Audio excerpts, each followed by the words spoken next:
Today we are going to start a toughest chapter known as DP, dynamic programming. Dynamic programming जब भी हम लोग पढ़ते हैं तो हम लोग के दिमाग में ये अज़म बन गया है कि बहुत ज़्यादा टफ है, जो कि सच है, ये टफ है, लेकिन इसको हैंडल करने का बहुत सारा तरीका है, ये क्यों यूज़ होता है वगैरह वगैरह सब कुछ। आज सब कुछ हम लोग इस वीडियो में डिस्कस करेंगे, ठीक है। तो ये एक पूरा डीपी सीरीज़ होने वाला है जिसमें हम लोग डीपी क्यों पढ़ते हैं, कैसे हैंडल करते हैं, किन किन सिचुएशन में हम लोग को डीपी को यूज़ करना चाहिए, ये भी एक बहुत इंपॉर्टेंट पॉइंट है।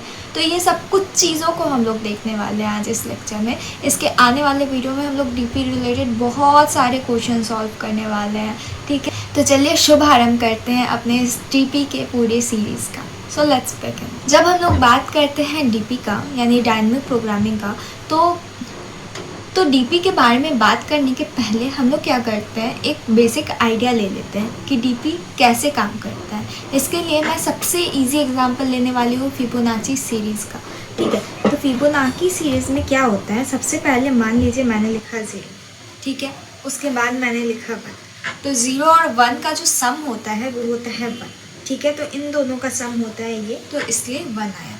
फिर इन दोनों का सम होगा 2, तो इसलिए 2 लिखेंगे। फिर इन दोनों का सम होगा 3, इसलिए 3 लिखेंगे। इन दोनों का सम होगा 5, तो इसलिए 5 लिखेंगे।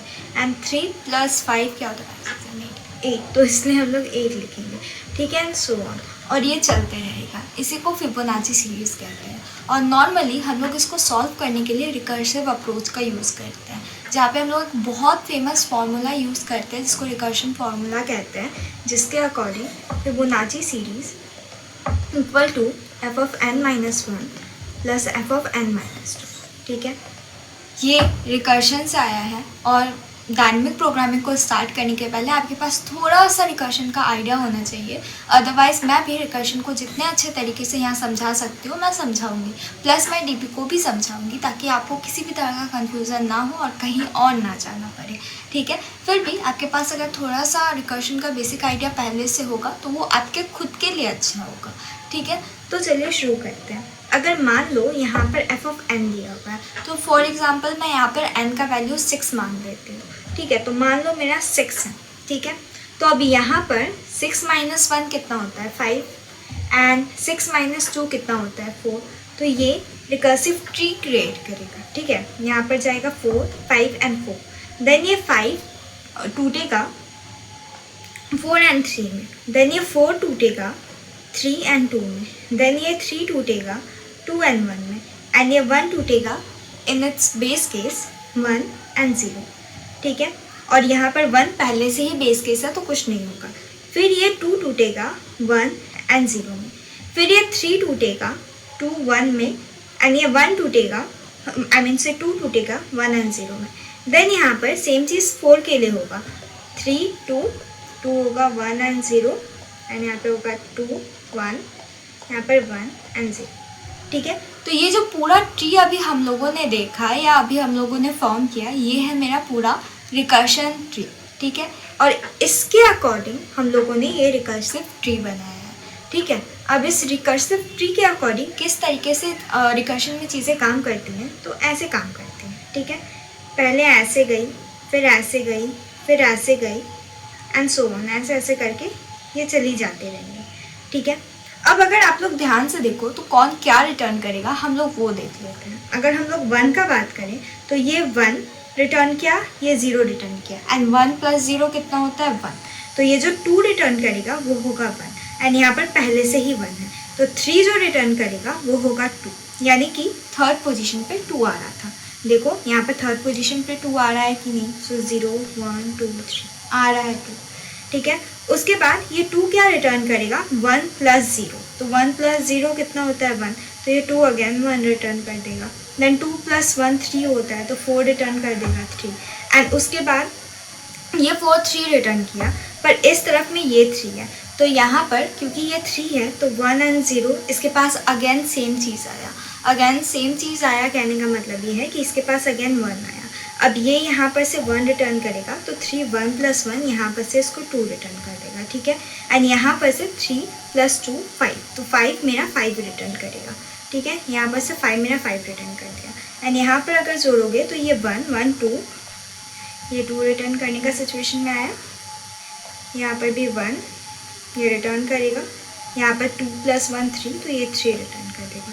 तो जो मेरा 6th पोजीशन होगा उसका वैल्यू होगा 5 6 7 8 तो 8।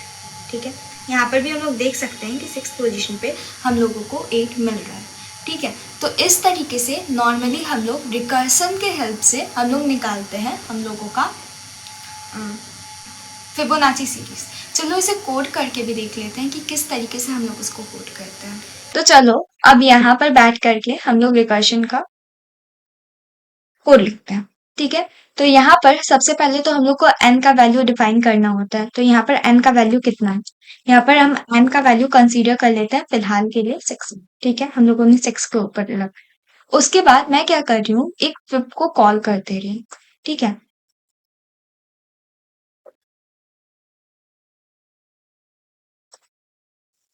ठीक है, अब इसके अंदर क्या प्रिंट होगा, इसके अंदर फिबोनाची ऑफ n जाएगा एंड उसका जस्ट वैल्यू प्रिंट होगा।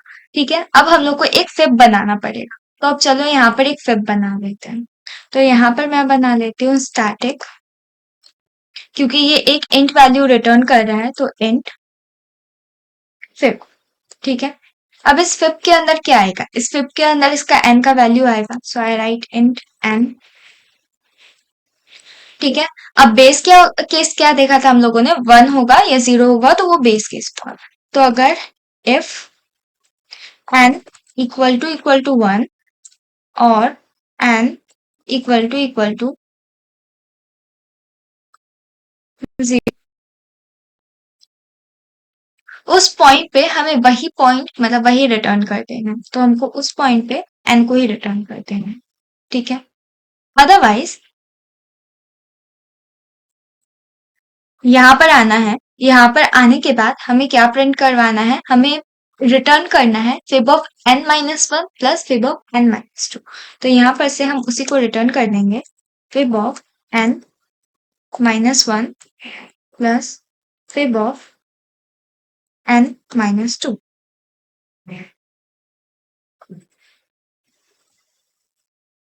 ठीक है, हम लोगों ने ये पूरा कोड अभी लिखा है, हम लोगों ने ये भी देखा है कि इसका पूरा ड्राई रन क्या था, हम लोगों ने सब कुछ करके देख लिया। अब इसको रन करवा के देखते हैं। ठीक है, अब इसको हम लोग रन करवा के देखेंगे तो इसका जो आउटपुट है, जैसे मैंने कहा था 6 के लिए कितना आउटपुट आना चाहिए, 8 आना चाहिए। तो 6 के लिए 8 आ गया, हम लोगों ने अभी अभी तुरंत करके देखा है।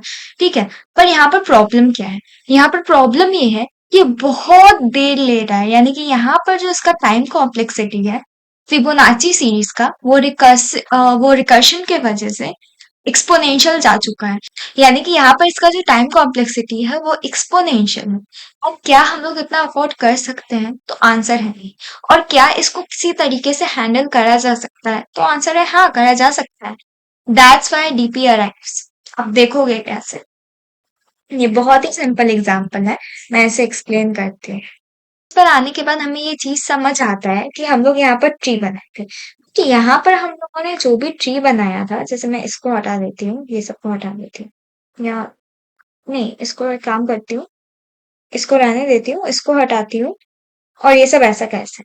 लेकिन इसमें नोटिस करने वाला चीज ये है, मैं पेन का कलर चेंज कर रही हूँ, समथिंग वर्ड। तो अब हम लोग यहाँ पर चीजों को देखते हैं, एनालाइज करते हैं, यहाँ पर क्या हो रहा है। अब तुम लोग देखो एक चीज बहुत ध्यान से, बहुत गौर से, यहाँ पर 2 कितना बार आया है, 1 2 3 4 5, 5 टाइम्स 2 आया है। और 2 का आउटपुट हमेशा क्या आ रहा है, एक ही आ रहा है, यानी 2 का आउटपुट हमेशा 1 है। देखो 2 हमेशा ही एक ही चीज रिटर्न कर रहा है, जो कि है 1। तो हम लोग बार बार इसको क्यों निकाल रहे हैं, 2 छोड़ो, तुम लोग 3 देखो, 1 2 3, 3 टाइम्स आया है रिपीटेटिवली, और उसका आंसर भी सेम सेम आया है। 4 को देखो, 2 टाइम्स आया है। इतना बड़ा हम लोग ग्राफ बना रहे हैं, इतना बड़ा हम लोग रिकर्शन ट्री बना रहे हैं, बट एट द एंड हम लोग को बस एक ही बात समझ आ रहा है। इसमें एक भी चीज ऐसा नहीं है जो कि एक ही बार आ रहा है, नहीं, यहाँ पे हर चीज रिपीट हो रहा है। तो हम लोग क्यों इसको ऐसा करें कि अगर मान लो मेरा 2 का वैल्यू हमको मिल जा रहा है, तो हम उसको किसी के अंदर स्टोर कर लें। मेरा 3 का वैल्यू किसी कहीं मिल जा रहा है, तो हम उसको स्टोर करें। मेरा 4 का वैल्यू कहीं मिल जा रहा है, हम उसको स्टोर कर लें। इसका मतलब ये है कि हम लोग स्टोर करेंगे उससे मिला हुआ वैल्यू को, और दोबारा जहां पर भी वो यूज होगा, दोबारा वहां जहां पर भी ये रिपीट होगा, हम लोग क्या करेंगे, वहां पर उसका वैल्यू ठीक वही सेम वैल्यू पुट कर देंगे। फॉर एग्जाम्पल, अगर हम लोग यहाँ पर बात करें, यहाँ पर अगर हम लोगों से पूछेगा 2 का वैल्यू, तो हम लोग को दोबारा नहीं निकालना होगा, हम लोग वही आंसर पुट कर देंगे। यहाँ पर इस 4 का वैल्यू, तो हमें ये पूरा 4 का जरूरत ही नहीं पड़ेगा। यहाँ पर ऑलरेडी हम लोग एक बार 4 निकाल चुके हैं और हम लोग को दोबारा उस 4 का वैल्यू मिल जाएगा। चलिए देखते हैं कैसे। तो यहाँ पर मैं क्या कर रही हूँ, इसको छोटा कर ले रही हूँ।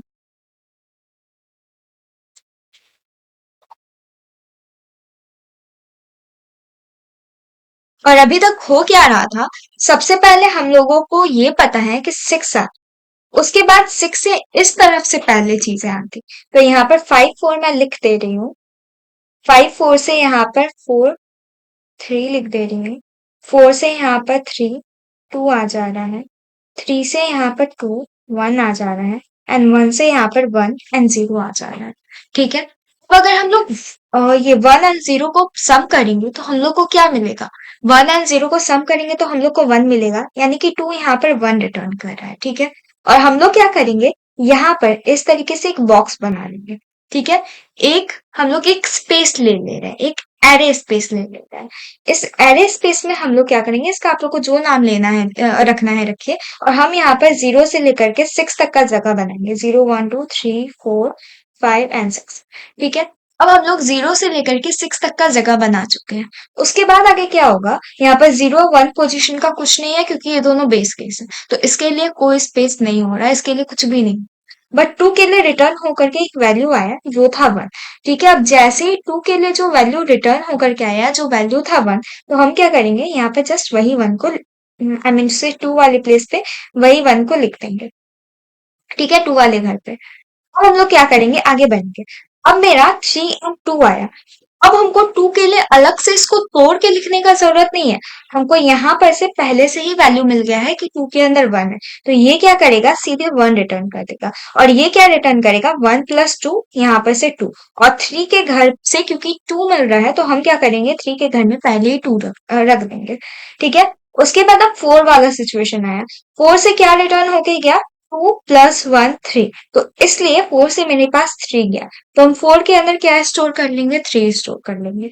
अब मेरे को 5 को वैल्यू देना है, पर 5 के वैल्यू के पहले मेरे को 3 देना है। तो अब 5 को देने के पहले क्योंकि मुझे 3 देना है, तो 3 का वैल्यू तो यहाँ पर मुझे मिल ही गया, सॉरी यहाँ पर मुझे मिल ही गया, 3 का वैल्यू 2 है। तो 3 के पास से 2 चला जाएगा, एंड 3 एंड 2 का सम कितना होता है, 5। इसके पास आया 5। उसके बाद इसके पास आया 5 एंड 4 का वैल्यू क्या आया था, 4 का वैल्यू आया था 3, और 5 के अंदर हम 5 लिख देंगे। 4 के अंदर क्योंकि 3 आया, तो 4 से इसके पास 3 गया। 5 प्लस 3 कितना होता है, 8। तो मुझे मेरा 8 मिल जाएगा। पहले क्या हो रहा था, पहले हो रहा था कि हम लोग पूरा ट्रैवर्स कर रहे थे, हमें पता था कि ट्री इस तरीके से ट्रैवर्स करता है। ठीक है। तो अगर क्योंकि हम लोग को पता था कि ट्री क्योंकि इस तरीके से ट्रैवर्स करता है, तो हम लोग उसका फायदा उठाते हुए क्या किए कि पहले ही हम लोग इस तरफ गए, एंड इस तरफ जाते हुए जितना भी वैल्यू हमें मिला, हम उन सारे वैल्यू को अपने इस घर के अंदर स्टोर कर लिए। और यही था मेरा डीपी का कॉन्सेप्ट। हम लोग क्या किए, एक तरीके से यहाँ पर एक स्क्यू ट्री फॉर्म किए। स्क्यू ट्री का मतलब होता है जो बस एक ही तरफ जा रहा। ठीक है। तो यहाँ पर हम लोग उसी चीज को फॉर्म किए, but in a very simple, in a very easy way. ठीक है। तो अब हम लोग को क्या करना है, जैसे घर बना लेना है, तो इसको चलो कोड में देखते हैं। तो हमें बहुत कुछ नहीं करना, कोड का आउटपुट भी सेम होगा, सब कुछ सेम होगा। पर हम लोगों ने क्या, स्पेस बनाना है। तो मान लो मेरा जो स्पेस है, उसको मैं एक एरे टाइप बना रही हूँ, जिसका नाम मैं डीपी रख रही हूँ। ठीक है। नॉर्मली इसे हम लोग डीपी लिखते हैं, डीपी वाले साइट को हम लोग डीपी लिखते हैं, तो मैंने डीपी लिखा है। ठीक है। आप लोग कोई भी नाम दे सकते हो, कोई नाम मैंडेटरी नहीं है कि आप लोग को यही नाम देना है, पर मुझे डीपी पसंद है तो मैंने डीपी दे दिया। ठीक है। अब न्यू इंट। अब इसका मैक्सिमम साइज कितना हो सकता है, जितना नंबर ऑफ एलिमेंट मेरे पास है, तो ऑफ कोर्स 6, तो यहाँ पर n का ही वैल्यू यहाँ पर आ जाएगा। ठीक है। अब हम लोग यहाँ पर से सिर्फ n को कॉल नहीं करेंगे, हम लोग साथ साथ n के साथ साथ यहाँ पर डीपी उस स्पेस को भी भेज रहे हैं, जो स्पेस के अंदर हम लोग अपना वैल्यू एलिमेंट को रखने वाले। ठीक है। अब यहाँ पर आएंगे, यहाँ पर भी एक ये इस तरीके से मेरा डीपी बन गया। अब जब मेरा यहाँ पर डीपी बन गया तो ये बेस केस तो हमको चेक करना है, लेकिन मैं क्या कर रही हूँ, यहाँ से रिटर्न हटा दे रही हूँ, ठीक है। मुझे क्या करना है, अब एक ही चीज ध्यान में रखना है कि मेरे डीपी के उस जगह पर वो वैल्यू जाएगा, और क्योंकि मैंने एरे बनाया है तो इसके वो 6 जगह पे कुछ नहीं है, इसका मतलब है 0 वहां पे मैं डाल रही हूँ, तो उसके सारे जगह पर 0 0 0 ऑलरेडी जा चुका है, ठीक है। तो इसका मतलब है इफ मेरा डीपी ऑफ एन अगर ये 0 के इक्वल नहीं है, ठीक है, उस पॉइंट का मतलब ये है कि उस वो वैल्यू पहले से ही एग्जिस्ट कर रहा है। अगर वो वैल्यू पहले से ही एग्जिस्ट कर रहा है तो क्या उसके लिए दोबारा रिकर्सिव कॉल करना इंपॉर्टेंट है, क्या मुझे करना चाहिए? तो आंसर है नहीं। अगर वो वैल्यू पहले से ही एग्जिस्ट कर रही है तो इफ डीपी इक्वल टू 0 है तो उस पॉइंट पे मेरा वो वैल्यू एग्जिस्ट नहीं करता है, but DP if not equal to 0 इसका मतलब ये है कि मेरा वो वैल्यू एग्जिस्ट कर रहा है। उस पॉइंट पे मुझे क्या करना है, यहाँ पर मुझे रिटर्न कर देना है डीपी ऑफ एन के भीतर जो भी वैल्यू है वो, क्योंकि मेरे को पता है कि वो वैल्यू एग्जिस्ट कर रहा है। अगर वो वैल्यू इक्वल टू 0 है इसका मतलब ये है कि हम वो वैल्यू अभी तक कैलकुलेट नहीं किए हैं। तो इस केस में क्या होगा कि हम लोग कैलकुलेट करके उस डीपी ऑफ एन के अंदर वो वैल्यू सिंपली डाल देंगे, मेरा वैल्यू कैलकुलेट हो जाएगा, डीपी ऑफ एन के अंदर वो वाला वैल्यू चला जाएगा।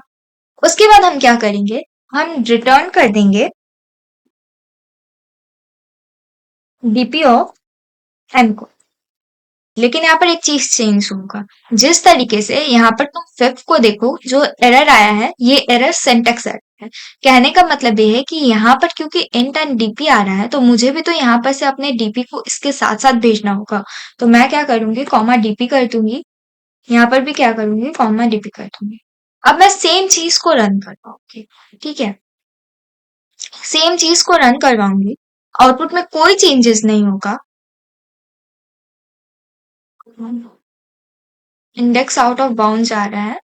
अच्छा, इंडेक्स आउट ऑफ बाउंड का एरर आया है, ये एरर इसलिए आया है क्योंकि मुझे यहाँ पर जो स्पेस है वो 0 से लेकर के 6 तक जा रहा है। अब क्योंकि स्पेस 0 से लेकर के 6 तक जा रहा है इसका मतलब है एक एलिमेंट बढ़ रहा है, तो मुझे इसका साइज n नहीं रखना होगा, मुझे इसका साइज n+1 रखना होगा।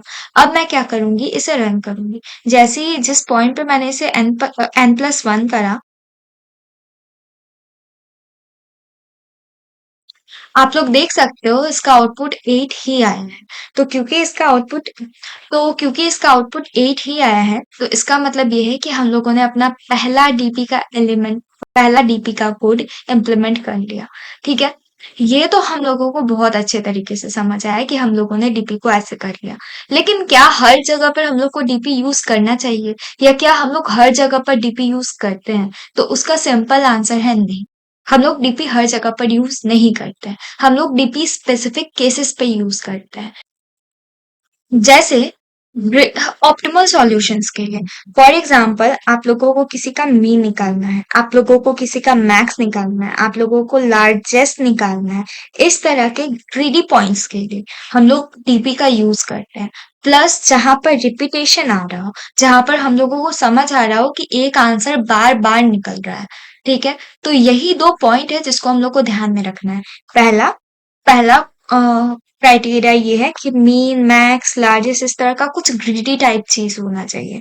और दूसरा जो पॉइंट है, जो सबसे ज्यादा इंपॉर्टेंट पॉइंट है, कि वैल्यूज रिपीट होनी चाहिए। अगर आप लोग किसी ऐसे जगह पर इम्प्लीमेंट कर रहे हो डीपी को जहां पर वैल्यूज रिपीट ही नहीं कर रही है, तो वहां पर डीपी और लेंदी बना देता है आप लोग के कोड को, और वो बिल्कुल भी ऑप्टिमाइज नहीं करेगा, बल्कि वो तो उल्टा कर देगा, वो आप लोग के कोड को और लेंदी बना देगा। तो हम लोग को डीपी हर जगह पर अप्लाई नहीं करना, दो स्पेसिफिक जगह पर करना है।